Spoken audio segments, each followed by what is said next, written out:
This is a bit of a, well, I suppose, a little bit of a random waffle. There is some reason behind this video. So I'm going to do, I get like frequently asked questions, I suppose. I mean, at the show at Telford, I guess I got asked the same thing 5 or 6 times about, you know, how I got into the SIG subject and what paint do I use and things like that. So what I'm actually going to do is I'll address most of the stuff that's relative to people who watch regularly, which most of you might know anyway, but I thought it'd be a bit interesting, a bit laid back. There is a reason why, and I'll get into that in a minute, why I'm in here not doing anything other than speaking to you. And secondly, I'll do the video for explaining what I use paint-wise separately, just in case if anyone is actually interested in that separately, they don't have to go through the amount of nonsense that I'll probably end up going through in this video. So this will all be timed. I mean, this is filmed differently, but this will all be timed to go out at the same time. So you'll probably already see the paint video once you've looked in this video. I keep looking around here because I intend to show you, and I might actually do that as part of this.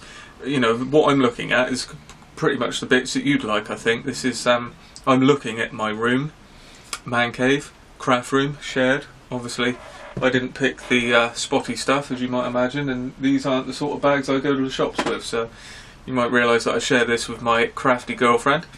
More on that in a minute. But looking around, let's do it. I didn't really think this through, but there you go. Nonetheless, I'll leave it on my, because I'm using the DSLR. I can't do this by hand, but I'll leave it on the tripod and we'll just kind of do this. So sorry if it's a little bit jiggly. Now here you can see, this is getting on to the paint thing, so I'll go into more depth on the actual individual paints in the video, like I just mentioned. However, you can see here what my preference is. I have actually taken a conscious decision to get every single Tamiya paint that's available, bar the new ones that are just about to come out. They're doing some German armour colours, I believe, and maybe one RAF colour, so I'll be adding them in. So over here you've got all the XF colours, which is the flat colours, and they start here. Now they do sort of go up to 28, I believe, and then skip to 49 and then run on correctly from 50, so there's obviously a gap of 30s. Here are the gloss and semi-gloss colours, which I find quite useful. That purple up there, which is this one, that's now my new mainstay as far as Spanish Republican rudders, for instance, and that sort of thing. And these clears down here are extremely useful. I've got clear red, orange, green, yellow and blue, as well as the smoke colour. I mean, I'm sure a lot of you use them, but if you're doing lights and stuff for landing lights or car lights or anything like that, they're absolutely superb. And we've got some of the other colours as well from painting figures and stuff like that, so you've got some of the titanium golds there. And then running on underneath here, this is the beginning of my Mr. Colour range there. You have to excuse the cat that's scratching at the door, that does it all the time I start talking in here. She feels left out, I think. So yeah, we've got Mr. Colour, which is my sort of go-to, and then up here I've just done this after actually Telford to try and sort out the room a little bit. That's my stand for MRP, and they don't fit quite the same as the other bottles, which is always the case. So I guess starting off, MRP is pretty much my new favourite paint. No paint is problem free, and MRP do have their own problems in the fact that some of the colours are a little bit off. They're usually quite well documented, and it's just 1 or 2 colours. A lot of people talk about their greens. Well, some of their greens are a little bit off. You might see here, if I zoom in, here, you've got 2 MRP bottles sat on top of Tamiya paint. Now that's ROM 72 and 73, which I used on the build for the Condor, and I had to mix my own on one of them, and it turned out that one is actually quite good, and I think it's 72 is okay. No, 73. Whichever one, they're both greens. Whichever one of those is a sort of dark green colour, a bit like 71, that's fine. But the other one is miles out, so I've had to mix my own. So those Tamiya bottles just represent what's what. But the rest of them are actually quite good. Their RAF colours are pretty good. Interior green, US interior green's a little bit off, but I mean the rest of it. If you take sort of, I can only think of like 5 colours out of the whole range. Well, that's pretty good going. So I start with MRP. And I really like the lacquer side of things, the fact that it dries really hard. I like the fact that they're pre-mixed, so there's no cocking about with mixing up my own, you know, thinning down and all the rest of it. Then, if that fails and I can't get the colour, I move over to these Mr. Colour paints. And then I also fall back quite happily onto Tamiya as well. So all of these are lacquer-based paints. The Tamiya is a lacquer-based acrylic. Therefore, it's got the properties of both. The Mr. Colour is a lacquer paint, and the MRP is a lacquer paint. All of these are thinned with, oh, this is quite nifty, with Mr. Hobby levelling thinners, which is a cellulose-based thinner. So, going around the man cave, or the craft room, which is shared with my girlfriend, as I say. I think everyone knows about this chap, MJR. Very good. Check him out on Facebook. If not, you'll never find a better deal, and you'll never buy so many model kits as you do when you look that up. In the corner, eagle-eyed people there might be able to spot that that is a little bit different and not quite scale modelling. I do dabble in a bit of things figure-wise, but wouldn't say I'm a wargamer. I just kind of like the figures and obsessed with the Lord of the Rings.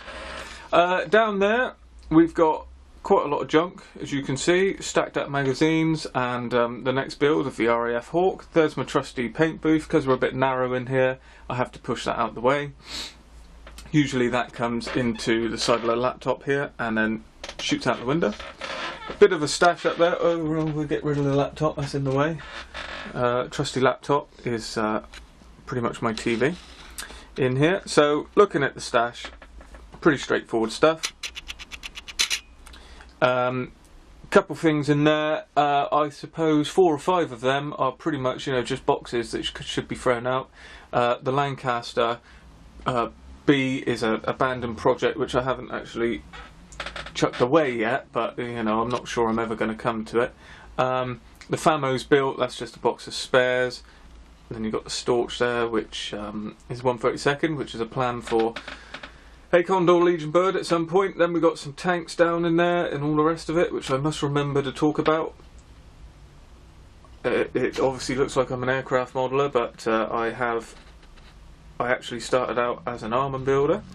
Another Lord of the Rings there, that's a Mumak. I don't think I'm ever going to build that, and I'll probably end up selling it, but when they got re-released it was just a bit of an impulse buy. And up there we got an FW190 and the next build, which is the P400. Running back around, I think everyone's got an Airfix calendar. Don't ask me why Newcastle United. I've never been to Newcastle, never left Somerset, grew up in Somerset, but I support Newcastle United. I guess something to do with black and white, I suppose. Waterloo cards. That's another thing that I've never touched on this channel. Massive interest in Napoleonic Wars. That's something I think my dad got me from somewhere. You know, and I really do enjoy learning about that side of history. It's quite different to anything like the mechanised warfare that you get in the First and Second World War. Obviously, you know, there's not even pictures. Literally, you're looking at paintings, so it's just a fascinating subject. Grew up watching the film with Dad and my older brother. Sharp, you know, was a very big part of my growing up, so, you know, it was very much part of what I knew growing up. So this is my sort of humble room. And then down below the bench, eagle-eyed viewers will be able to see there's more stash.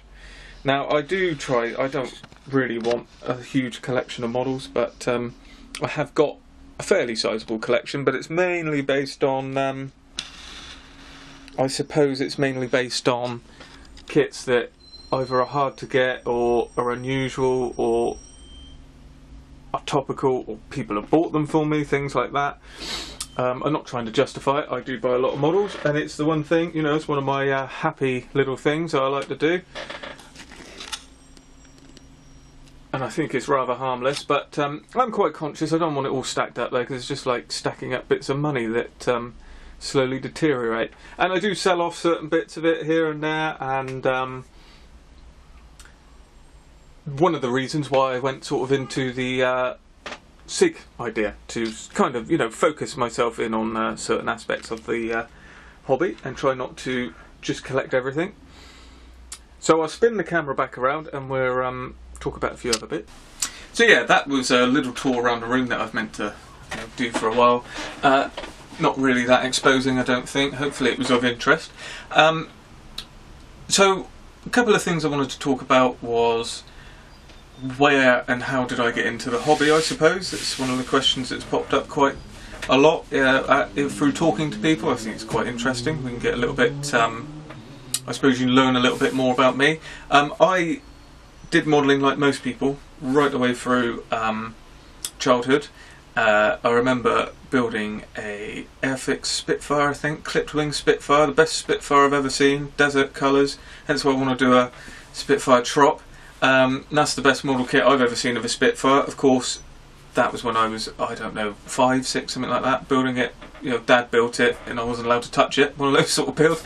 I'm not allowed to get canopy marks on the canopy or anything like that, and that sort of kicked it off, and then I was away. So you go off away from the hobby when you actually grow up and you're trying to be cool with all your mates. That is another point, none of my friends that I have now or have had in the past have ever been into anything like this, which is surprising, but yeah, it's just the way it is. So hence why I think I do YouTube. You know, it's a bit of a solitary thing.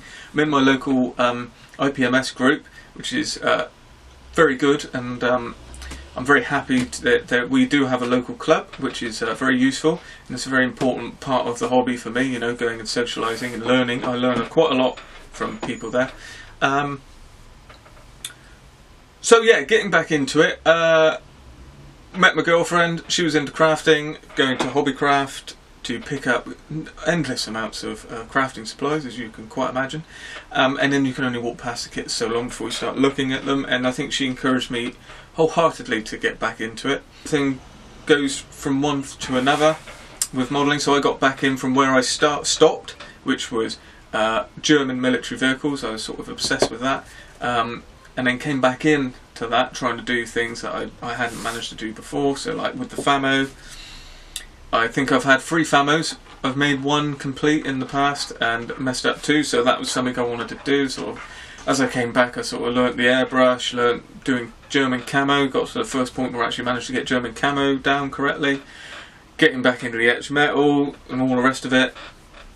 And I think where I got to with completing the Famo, which if you don't know is a German big half-track, a tank transporter, that was sort of the highlight for me. And then after that I kind of transitioned into aircraft, which is due to the local club, which they were mainly into aircraft when I joined. So you know, I was quickly sort of pulled into the aircraft side of things. So I've got a very good knowledge of German military vehicles and a reasonably good knowledge of all Second World War vehicles, tanks mainly. And then I moved into aircraft. So this is why when I say I don't know what a Miles Hawk is, well, you know, it's because I've not really had much exposure to it. I've only really been building aircraft for 2 years. Quickly fell into the Spanish Civil War aircraft, and there you go. So, you know, there's many subjects that I don't know anything about that most of you know inside out. So that's how that sort of came about. I don't know why I've decided to reel this off to you, but hopefully it's of interest to some of you. And that's been a very good thing. Moving into aircraft means every build is exciting for me. You know, it's not something I've known before. Hence why looking at these subjects, you know, I'm surprised when you see some of these weird German aircraft, some of the unusual British aircraft that I never knew about, like finding out about the Vickers Wellesley, for instance, and some of the early strange British bombers, which I find are very useful, you know, interesting and useful. Remembering about the Wellington, for instance, that came out from Airfix, you know, I just impulse to buy these things. So that's very good for me, and it keeps an interest going. I got into the Spanish Civil War aircraft by building the Airfix Stuka, which was in 1/72nd scale, and I started liking to do the alternate marking schemes. So that was one of those Condor Legion aircraft. One thing led to another. Someone in the club was running a SIG and mentioned that he was surprised that there was no Spanish Civil War SIG. So then I went into that and looked at what it takes to run a SIG, which is, it seems, as much or as little as you want to put into it. So that's quite good for me, so I can do as much as I want to do and then pull back a little bit from it. So that started with that, and now you might notice that I'm moving back into some subjects that I've kind of missed out, like Spitfire. I never actually built a Spitfire, so I'm trying to remedy that with the Mark 5B, and I've also got the Tamiya Mark 1 on pre-order, so I'll be building that when that turns up. Look out, the cat is in the room. She's won the battle of the door, so you may get an appearance from her. So yeah, I don't really know where I was going with that. Felt like I was waffling a bit, so I've cut that back a bit, but that was how I've got into the hobby. Thought it was an interesting thing. You've had a look around the room and seen the man cave, as it were, and a bit of the stash. Still plenty of German vehicles in there, and I guess that's where the next thing is. We're sort of moving forward what I intend to do.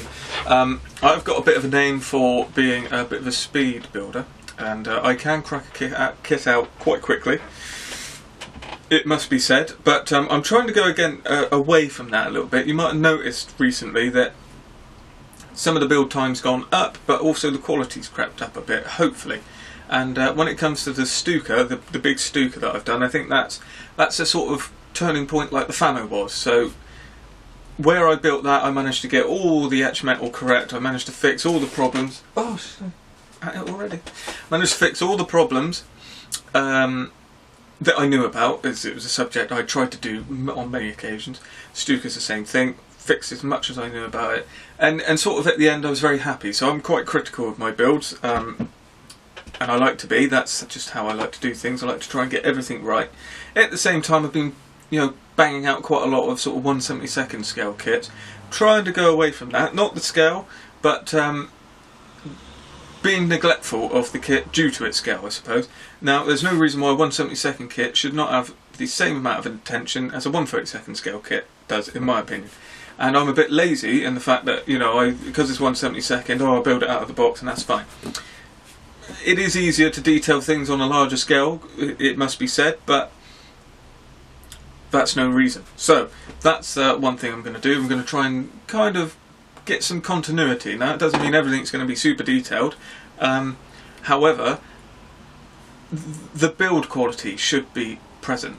I noticed when I put the stuff on the table at Telford, I'd had my more recent builds and my older builds were getting moved further to the back, and that was because they just, it's almost like my well, quality's getting better, but at some point in the middle I sort of went, I was getting worse. That makes sense. My most recent creation wasn't as good as my last one. I was getting to that stage and I was thinking, right, okay, that's not where I want to be going with it. So that doesn't mean you have to throw a load of aftermarket at the next project, but it does mean I perhaps need to look a bit more closely at my building of kits, where I'm trying to crank out a video and all the rest of it. I mean, there's no need, pressure's off. On the run down to Telford, there was a lot of pressure and I was building quite quickly to try and get stuff, but I managed to keep the same amount of quality. So I'm going to try and focus on that. I'm going to try and add a bit more diversity into the builds, although from your point of view, although I talk about the Spanish Civil War aircraft and things quite a lot, apart from the last few builds that you've just seen recently, there isn't actually a lot of content on there. It's just in the background. I'm always building stuff for that, so I'll try and level it out a little bit. Like I said, the next 3 builds are not Spanish related aircraft. Well, they are aircraft, but they're not related to the Spanish Civil War. Also want to add in some vehicles as well and perhaps do them a bit more justice, whereas some of the vehicle builds I've done, they've not really been what I envisioned, 1/72 builds or doing them a bit quick.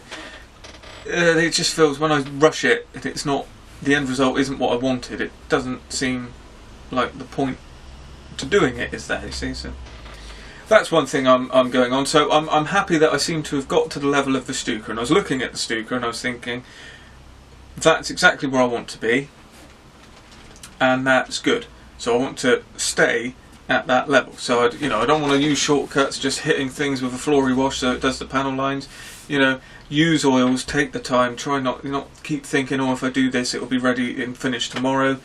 Doesn't matter if it takes 2 weeks to finish it, if the result's better. So that's one thing, and I think it's quite easy to fall into those things, which I've noticed myself. And so, yes, the reason you're getting a rambling video like this and me not sat here building is because after Telford.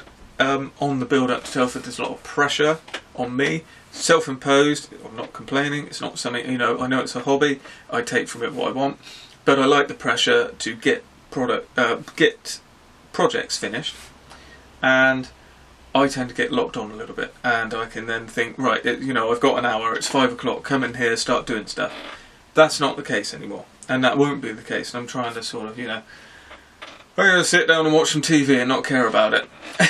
The trouble is, I still want to come in here, so this is why I'm doing a video like this, and I'll do the video on the paint as well.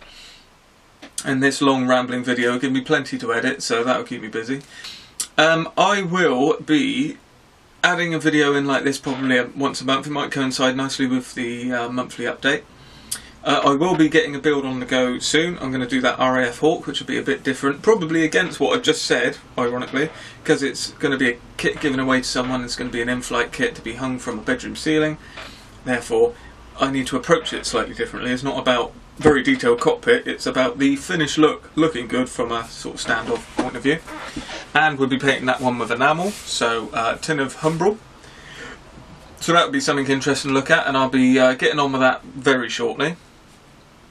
Then we're going to be running into the projects, like I've said, to exhaustion, P400, Hawker Hurricane, Spitfire Mark 5B, not necessarily in that order, because that Spitfire is looking at me in a way that makes me want to build it every day I look over there, so we'll see which order they come in. And then there's also, there's a certain model citizen, shall we say, that has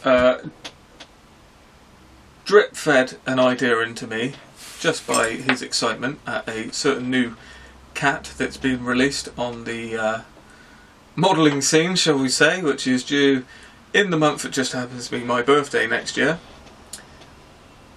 Now, I do not need any large-scale planes in my life.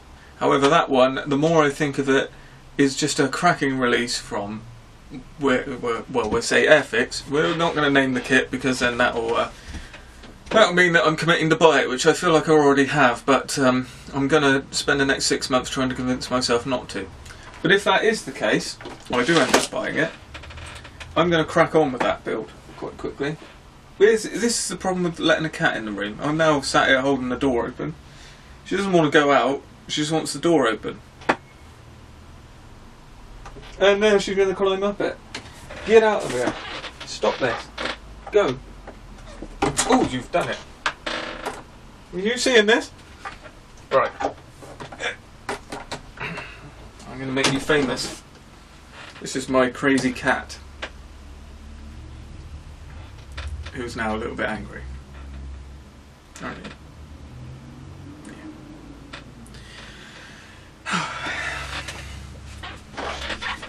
Go on.